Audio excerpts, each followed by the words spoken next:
everyone, this is Learn with Philology. I am Himanshi and this is the video of 2023, the highlight of 2023, the wrap up of 2023.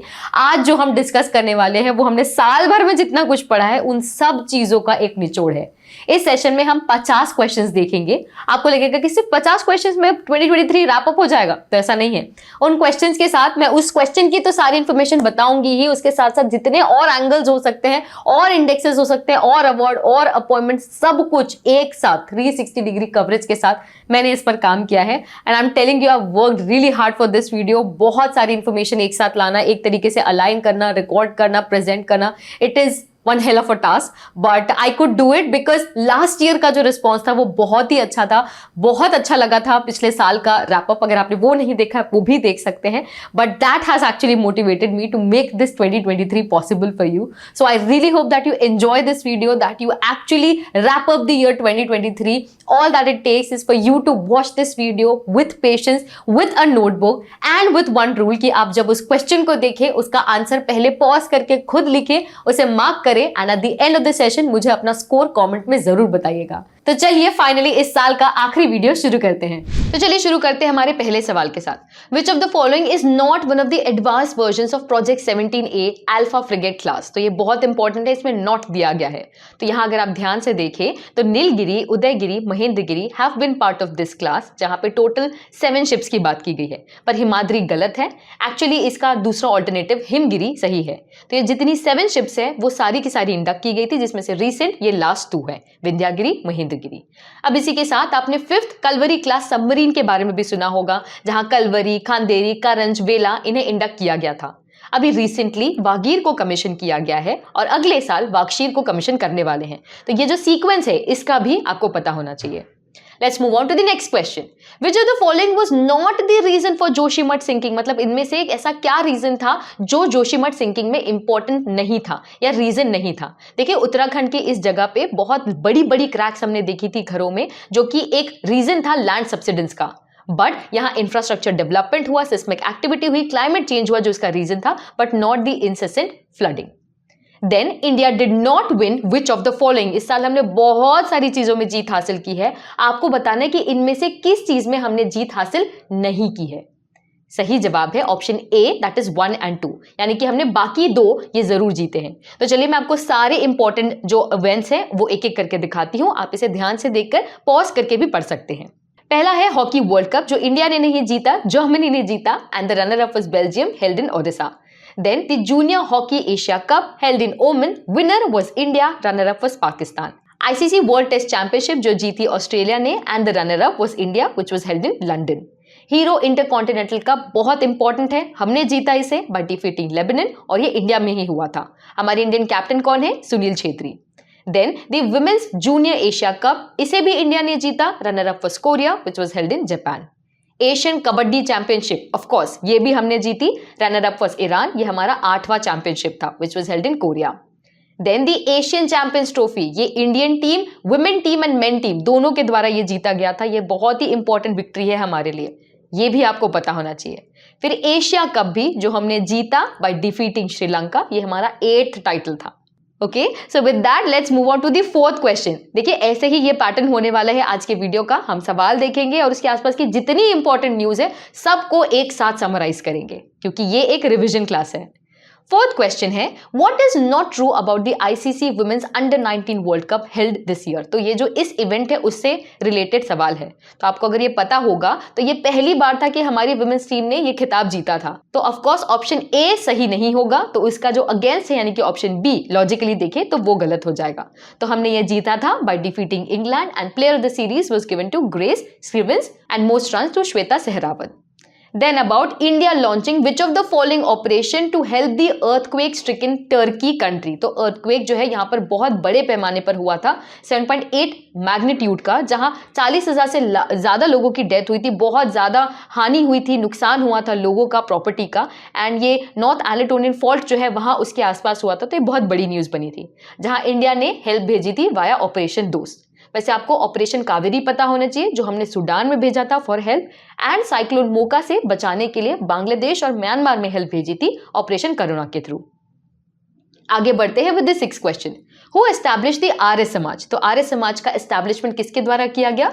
Maharshi Dayanand Saraswati के द्वारा। हम इनकी 200 birth anniversary celebrate कर रहे हैं और इसलिए आपको पता होना चाहिए आर्य समाज किसके द्वारा बनाया गया, 1875 में। आपको इसके साथ साथ इनकी सत्यार्थ प्रकाश जो इनका लिटरेरी वर्क है वो पता होना चाहिए, प्लस इन्होंने वुमेन्स एजुकेशन में भी बहुत काम किया है, ये भी आपको पता होना चाहिए।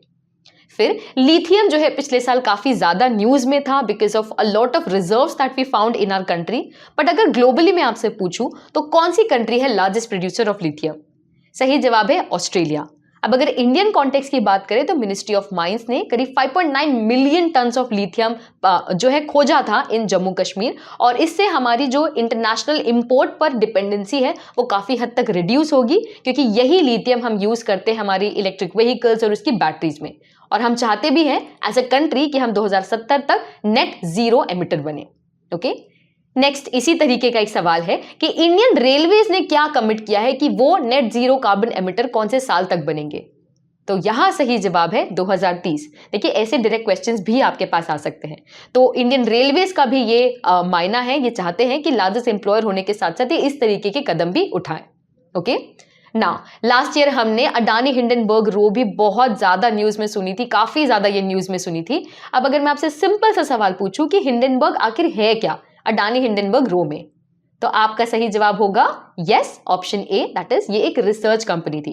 तो ये जो एक रिसर्च कंपनी है न्यूयॉर्क बेस्ड, इन्होंने एक पेपर पब्लिश किया था जहां इन्होंने पेपर लिखा था, रिपोर्ट लिखी थी अगेंस्ट अडानी ग्रुप, और इनका कहना था कि ये लार्जेस्ट कॉनमैन है इन द कॉर्पोरेट हिस्ट्री, और इसी के तहत बहुत बड़े लेवल पर इनका स्टॉक प्राइसेस जो है गिर गई थी और बहुत बिलियंस और मिलियंस रुपए का इन्हें नुकसान हुआ था, जिसकी वजह से ये बहुत न्यूज में आया था। तो ऐसी छोटी छोटी चीजें भी आपको पता होनी चाहिए। और इसी के नाम पर सुप्रीम कोर्ट ने जस्टिस AM सप्री के नाम पर एक कमिटी भी एस्टैब्लिश की थी। Next we come to the 10th question now. Who won the BBC Indian sports women of the year for 2022? देखिए बहुत ही कॉमन सेंसिकल क्वेश्चन है। सवाल में दिया है इंडियन स्पोर्ट्स वुमेन, तो आपका सीधा जवाब ऑप्शन डी मीराबाई चानू ही होना चाहिए, क्योंकि कोई और ऑप्शन यहाँ इंडियन तो है ही नहीं। Next is which country became the founding member of the big cat alliance recently? अब देखिए इंडिया का ही ये इनिशिएटिव है, तो ऑफ कोर्स एलिमिनेशन मेथड से ऑप्शन डी कट जाएगा और सही जवाब होगा option C, that is Nepal.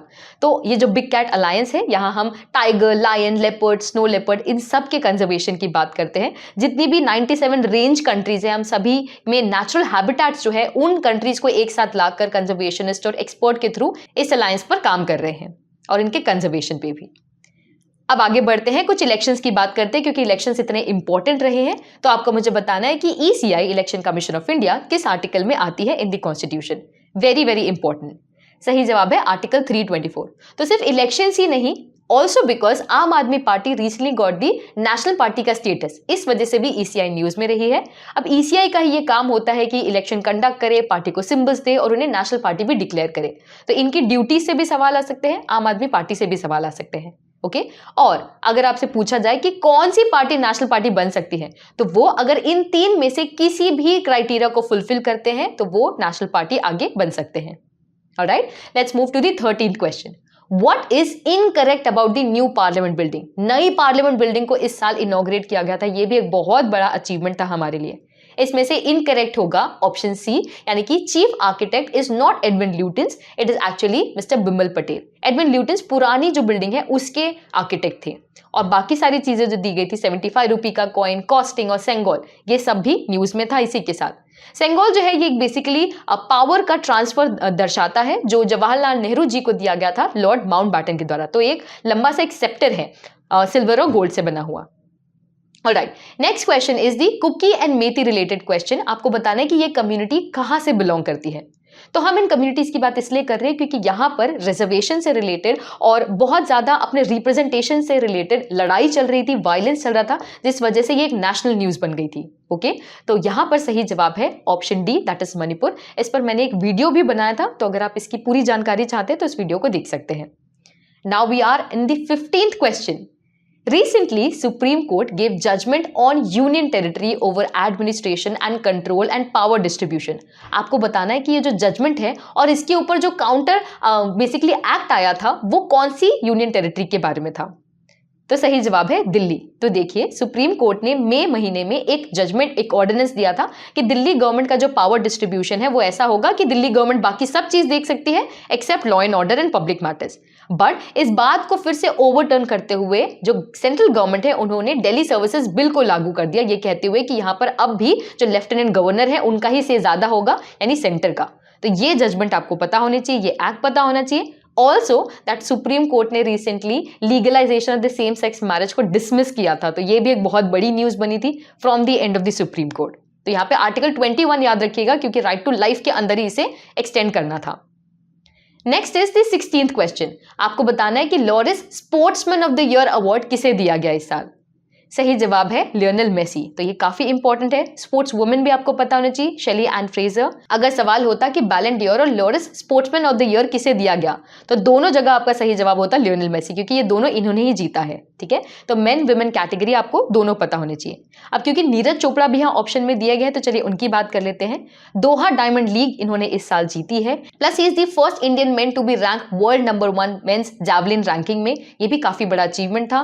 Plus world athletes championship में ये पहले इंडियन बने जिन्होंने गोल्ड जीता। तो ये काफी सारे अचीवमेंट्स नीरज चोपड़ा के रहे हैं 2023 में। Let's move on to the 17th question. अब ये आईपीएल से रिलेटेड है।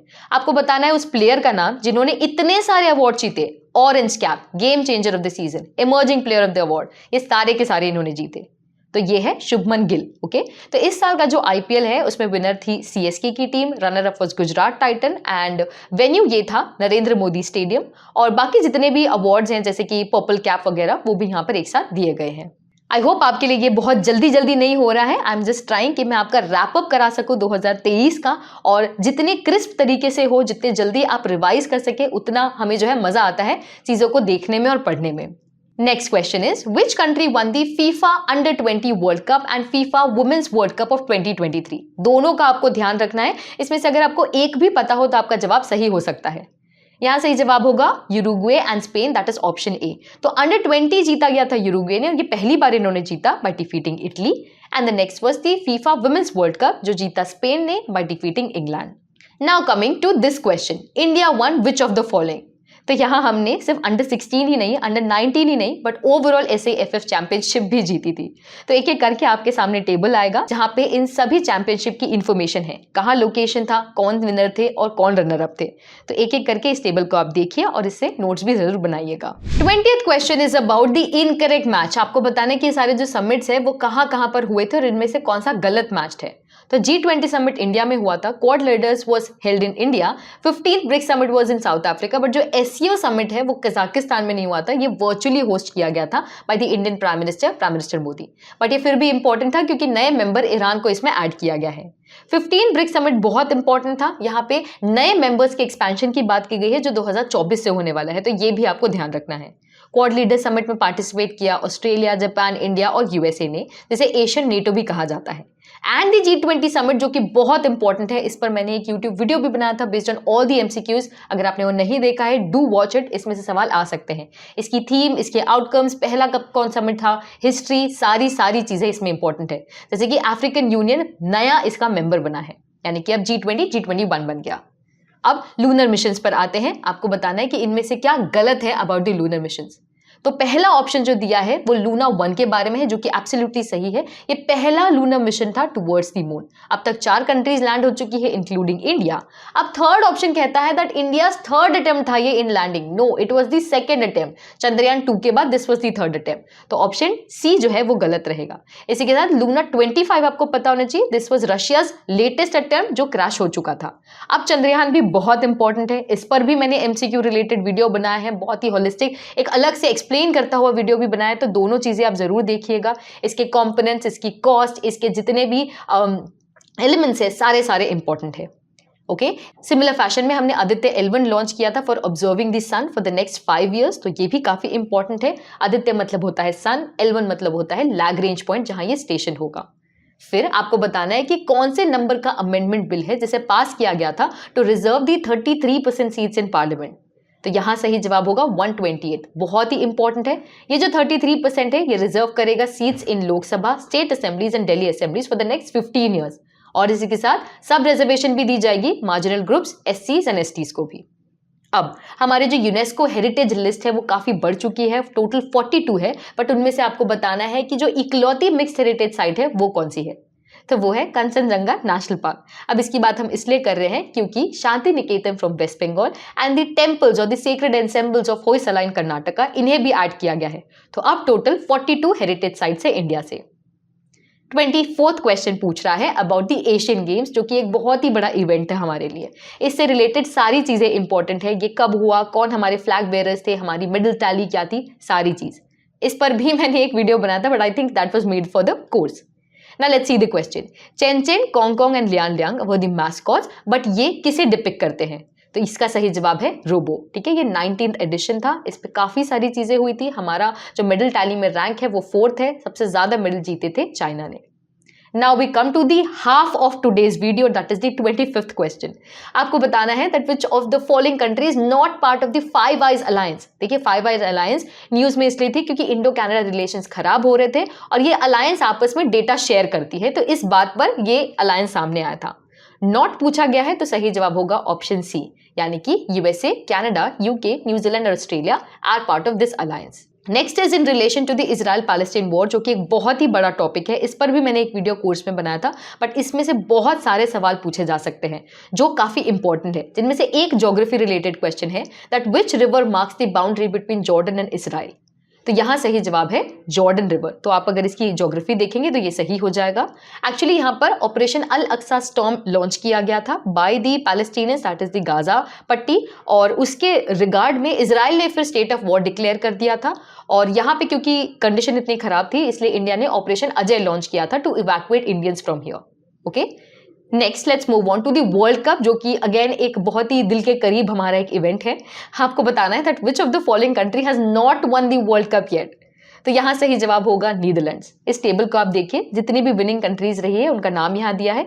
इंडिया ने अब तक 1983 और 2011 में जीता है। वर्ल्ड कप भी बहुत इंपॉर्टेंट है, आई थिंक इस पर भी मैंने एक यूट्यूब वीडियो बनाया है, उसे जरूर देखिएगा। विनर थी Australia, runner up was India, player of the tournament to Virat Kohli.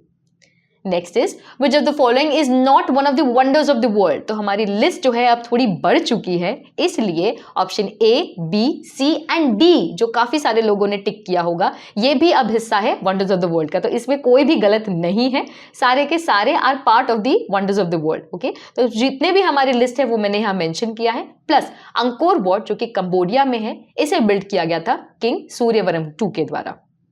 अब देखते हैं थोड़े सैटेलाइट्स और रॉकेट्स के बारे में, जो कि लॉन्च की गई है अलग अलग कंट्रीज के द्वारा। आपको बताना है कि इसमें से कौन सा सही मैच है। तो सही जवाब होगा ऑप्शन डी, 1, 3 एंड 4। तो बाकी जितनी भी लिस्ट है, जैसे ईरान ने फतह लॉन्च किया था, खेबार लॉन्च किया था, साउथ कोरिया ने नेक्सट 2 सैटेलाइट लॉन्च की थी, इजराइल ने ओफेक 13 लॉन्च किया था, बाकी जितनी भी है जैसे तैफा, वो मैंने यहाँ एक साथ टेबल में दे दिया है। And now we have the 30th question, यानी कि इसके बाद सिर्फ 20 क्वेश्चंस बचते हैं पूरे 2023 को रैप अप करने में। आपको बताना है कि गोल्डन ईयर्स ये किसके द्वारा लिखी गई थी। सही जवाब है रस्किन बॉन्ड। अब देखिए बहुत सारी बुक्स और बहुत सारे ऑथर्स के नाम मैं अगर यहाँ लूंगी तो हमारा वक्त बर्बाद होगा, इसलिए मैंने सब कुछ यहाँ टेबल फॉर्मेट में बहुत ही क्लियरली मेंशन किया है, जिसका आप स्क्रीनशॉट ले सकते हैं या फिर इससे आप अपना नोट्स भी बना सकते हैं। ठीक है, तो जितना आप यहां पर देख रहे हैं इसी के बेसिस में चलिए अब अगला क्वेश्चन भी देख लेते हैं, एक और किताब related. Through the broken glass and autobiography, ये एक्चुअली टीएन सेशन के द्वारा लिखी गई है। आपको बताना है कि ये फॉर्मर कौन थे, क्या ये सीजीआई थे, आरबीआई गवर्नर या कोई और। सही जवाब है चीफ इलेक्शन कमिश्नर। तो ऐसे भी थोड़े कॉम्प्लिकेटेड सवाल आ सकते हैं। तो जो next set of books and authors है वो इसके बाद यहाँ पर आपके सामने फ्लैश हो जाएंगे, आप इसका स्क्रीनशॉट ले सकते हैं। Next question is asking you about who has been selected as the auditor of the international labour organisation. तो ये भी काफी इंपॉर्टेंट चीज है, क्योंकि एक इंडियन को अपॉइंट किया गया है as an external auditor for 4 year term 2024 से लेकर 2027 तक। तो yes, we are talking about Girish Chandra Murmu, जो कि इंडिया के controller and auditor general of India भी हैं। ठीक है, इसी के साथ बहुत सारे और भी अपॉइंटमेंट्स है, जैसे कि बॉम्बे स्टॉक एक्सचेंज के chairperson, the chief information commissioner, the LIC chairperson और the first CEO that is Siddharth Mohanty, या फिर सॉलिसिटर जनरल ऑफ इंडिया जो कि है तुषार मेहता। ठीक है, अपॉइंटमेंट की बात हो रही थी, एक और सवाल देखते हैं। Ajay Banga has been appointed as the president of which of the following. तो ये भी एक काफी इंपॉर्टेंट अपॉइंटमेंट है, क्योंकि एक इंडियन अमेरिकन है। This is for option B, that is World Bank. Next ऐसे ही बहुत सारे और इंपॉर्टेंट अपॉइंटमेंट्स हैं, जैसे कि director general of BSF, the new chief of raw, तो उसे भी मैंने एक टेबल में यहाँ पे मेंशन किया है, आप उसे देख सकते हैं। ध्यान रखिएगा कि हर एक अपॉइंटमेंट को आपको देखना है, जैसे कि नीति आयोग के नए सीईओ है mister BVR Subrahmanyam. Let's move on to the 34th question. Who was India's first woman judge of the Supreme Court? This is very, very important. And yes, we are talking about Fatima Bibi और इनकी बात हम इसलिए कर रहे हैं because she recently passed away. Not just the first woman judge of the Supreme Court, but she was also the first Muslim judge to be appointed in the higher judiciary. The first woman to become a Supreme Court judge in the Asian country. तो ये भी बहुत ही बड़ा achievement था इनके द्वारा। और तो और ये पहली फीमेल थी जिन्होंने बार काउंसिल मेडल भी जीता था, तो ये भी काफी इंपॉर्टेंट चीज है। इन्हीं के साथ सतीश कौशिक जी, परवेज मुशर्रफ भी हमारे साथ नहीं रहे। Next is the awards category. आपको बताना है that which of the following is incorrectly matched here. तो इनकरेक्ट कौन सा है वो ध्यान से देखिएगा। सही जवाब है ऑप्शन ए, दैट इज 1 और 3। तो कौन सा पैजेंट किसने जीता है वो देख लेते हैं। मिस यूनिवर्स 71 जीता है बॉनी गैब्रियल ने। The 72nd was won by Nicaragua, ये दोनों 2023 के ही इवेंट है। Femina miss India Nandini Das, miss India earth by Priyan Sen, miss international India by Praveena Anjana. Alright, next है एबल प्राइज। आपको बताना है कि ये Nobel prize for which category कहलाता है। तो ये कहलाता है for mathematics which was won by Luis Caffarelli for this year. Pritzker architecture prize भी इंपॉर्टेंट है, this was won by sir Chipperfield. And the international prize in statistics which is also equivalent to Nobel prize was won by Calyampudi Radhakrishna who is an Indian American. अब कुछ किताबों की बात करते हैं। आपको बताना है कि इनमें से किस किताब को इंटरनेशनल बुकर प्राइज अवार्ड मिला है। तो सही जवाब है टाइम शेल्टर, जिसे लिखा गया है जॉर्जी गैस्पर्डिनोव के द्वारा, जिसे ट्रांसलेट किया गया एंजेला रोडेल के द्वारा। अब ऐसे ही बहुत सारे बुक रिलेटेड प्राइजेस भी है, जैसे Leipzig book prize to Maria Stepanova, Jnanpith award to Damodar Mauzo, European essay prize to Arundhati Roy, the 32nd Vyas Samman to novel Pagalkhana which is written by Indian author doctor Gyan Chaturvedi. अब इसी को आगे बढ़ाते हुए अगला सवाल है that when was the first Oscar ceremony held. तो ये हुई थी 1929 में। इस बार इसका 95th एडिशन था जो कि लॉस एंजलिस में हुआ था। यहाँ Naatu Naatu song from RRR movie, the Netflix elephant whisperers की जो डॉक्यूमेंट्री है वो भी जीता इन्होंने, तो वो बहुत अच्छा और बहुत बड़ा विन था इंडिया के लिए। अब क्योंकि हम सिनेमा की बात कर रहे हैं तो इंडिया का जो हाईएस्ट रिकग्निशन है वो इस बार दिया गया है, दादा साहेब फाल्के अवार्ड दिया गया है वाहिदा रहमान को। अगला अवार्ड है about the Raymond Magsaysay award. आपको बताना है कि ये अवार्ड ऑनर किया जाता है किस 7th प्रेसिडेंट को, मतलब कौन सी कंट्री के प्रेसिडेंट को। तो we are talking about the Philippines के प्रेसिडेंट, जिनकी याद में इस अवार्ड को दिया जाता है। इसे नोबेल प्राइज ऑफ एशिया भी कहा जाता है और इस बार ये दिया गया है इंडिया की तरफ से रवि कन्नन को, और बाकी सारे अवार्डीज भी यहाँ मेंशन है। And now we have the 40th question which is about the Nobel prize. आपको बताना है कि लिटरेचर का प्राइज इस बार किसे दिया गया। जी हाँ, सही जवाब है John Fosse which is option A. ठीक है, तो बाकी जितने भी यहाँ पर अवार्ड्स है अलग अलग कैटेगरीज है एक साथ मेंशन्ड है। आपने अगर स्वाति का नोबेल प्राइज का वीडियो नहीं देखा है उसे जरूर देखिए, उससे आपको सारी चीजें याद हो जाएंगी। आगे बढ़ते हुए आखिरी के 10 क्वेश्चंस हम देखते हैं और कुछ इंडेक्सेस की बात करते हैं। आपको बताना है कि इंडिया का रैंक क्या था ग्लोबल हंगर इंडेक्स में। सही जवाब है 111। जब भी हम इंडेक्स की बात करते हैं तो आपको किसके द्वारा पब्लिश किया गया, इंडिया का रैंक क्या है और द बेस्ट रैंकिंग कंट्री, ये सब आपको पता होने चाहिए, प्लस अगर कुछ पैरामीटर्स हैं तो वो भी। तो ये जितने भी इंडेक्सेस हैं मैंने उसे एक साथ यहाँ टेबल में मेंशन किया है। तो यही चीज जो मैं यहाँ मेंशन कर रही हूँ, बोल रही हूँ, वो आपको एक साथ यहाँ दिख जाएगी। जैसे ग्लोबल हंगर इंडेक्स के बारे में, वर्ल्ड हैप्पीनेस इंडेक्स के बारे में, वर्ल्ड प्रेस फ्रीडम इंडेक्स के बारे में भी। इसी के रिस्पेक्ट में अगला सवाल है ग्लोबल जेंडर गैप इंडेक्स के बारे में। आपको बताना है कि कौन रिलीज करता है। सही जवाब है वर्ल्ड इकोनॉमिक फोरम। ठीक है, वो WEF के द्वारा इसे रिलीज किया जाता है। इसकी भी सारी डिटेल्स यहाँ मेंशन्ड है, जहां इंडिया का रैंक है 127। ग्लोबल कॉम्पिटिटिवनेस इंडेक्स IMD के द्वारा रिलीज किया जाता है। And then the logistics performance index as well, जो वर्ल्ड बैंक के द्वारा रिलीज किया जाता है, जिसमें बेस्ट कंट्री है सिंगापुर। अब अगर कुछ इंडियन इंडेक्सेस की बात करें, जैसे कि द एक्सपोर्ट प्रिपेयर्डनेस इंडेक्स, तो ये कौन रिलीज करता है। सही जवाब है नीति आयोग। यहाँ पे जितने भी एक्सपोर्ट रिलेटेड एक्टिविटी है उसमें कितना अच्छा परफॉर्म कर रही है आपकी स्टेट्स, वो पता चलती है। तो बेस्ट स्टेट यहाँ पे है Tamil Nadu. Then the state food safety index, इसमें सबसे अच्छा परफॉर्म किया केरला ने, गोवा ने और जम्मू कश्मीर ने। फिर है फर्स्ट वाटर बॉडी सेंसस, ये भी काफी ज्यादा इंपॉर्टेंट है, जिसे मिनिस्ट्री ऑफ जल शक्ति ने रिलीज किया है। इसमें highest number of water bodies, highest number of tanks, highest number of lakes, ये सारी डेटा यहाँ पर रिलीज किया गया। अब बहुत सारी बायलैटरल एक्सरसाइजेस के बारे में हम पढ़ते हैं। आपको बताना है कि इसमें से कौन सी ऐसी बायलैटरल एक्सरसाइज है जो इंडिया और किसी और कंट्री के साथ नहीं होती, यानी कि इंडिया रिलेटेड एक्सरसाइज नहीं है। तो इसमें से आप जो भी टिक करें वो गलत होगा, क्योंकि ये सारी की सारी सही है। चाहे वो काजिंद हो, मित्र शक्ति, सूर्य किरण, सिम्बेक्स, सारी इंडिया रिलेटेड एक्सरसाइजेज हैं और ये बहुत सारी एक्सरसाइजेज है, तो I can't really talk about all of them. तो अगेन मैंने इसे टेबल में कंसाइज कर दिया है। वज्र प्रहार, ऑस्ट्राहेंड, वरुणा, सब कुछ यहाँ मैंने टेबल में एक साथ मेंशन किया है, जिसे आप आसानी से अगेन स्क्रीनशॉट के थ्रू पढ़ सकते हैं। तो जो भी अगर इंपॉर्टेंट है आप उसे मार्क भी जरूर कर लीजिएगा। वैसे तो जितनी भी इंपॉर्टेंट है वो मैंने यहाँ पर मेंशन कर दी है एक साथ। आगे बढ़ते हैं अगले सवाल की ओर। वो पूछता है about India's longest railway platform, ये कहाँ इनॉग्रेट हुआ? तो सही जवाब है Karnataka, that is option B. तो ये बहुत जरूरी है, ऐसे जो सुपरलेटिव रिलेटेड सवाल होते हैं वो भी कभी कभी आते हैं, जैसे कि world's biggest experimental nuclear fusion reactor, ये कहाँ इनॉग्रेट हुआ? ये हुआ जापान में। वर्ल्ड की जो लॉन्गेस्ट रिवर क्रूज है ये कहाँ से कहाँ शुरू हुई? वाराणसी से Dibrugarh, that is via Bangladesh. ये लॉन्गेस्ट, अगर ये हो गई शुरू, जब ये लॉन्च हो जाए तो ये वर्ल्ड की लॉन्गेस्ट लग्जरी रिवर क्रूज होगी। फिर जीआई टैग्स भी काफी सारे थे इस साल के, तो आपको बताना है यहाँ पे मैच करके कि कौन से सही मैच हुए, मतलब किसका किसके साथ मैच बैठता है। ध्यान से देखने के बाद आपको पता चलेगा option B is the correct answer.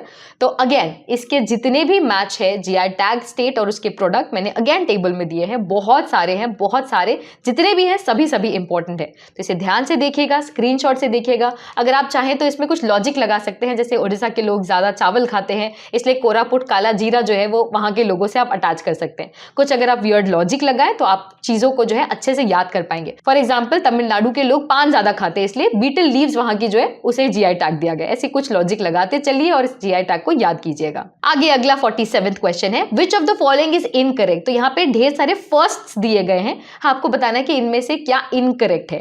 तो फर्स्ट बहुत सारे हैं, इनमें से जो डी है वो गलत है। हमारे इंडिया का जो पहला मल्टी मॉडल लॉजिस्टिक पार्क है वो नागालैंड नहीं आसाम में होने वाला है, यानी कि बाकी सारे फर्स्ट की सीरीज एक साथ शुरू होती है। जैसे इंडिया का पहला पोर्टेबल हॉस्पिटल ये है आरोग्य मैत्री ग्रुप, जो कि गुरुग्राम में इनॉग्रेट हुआ।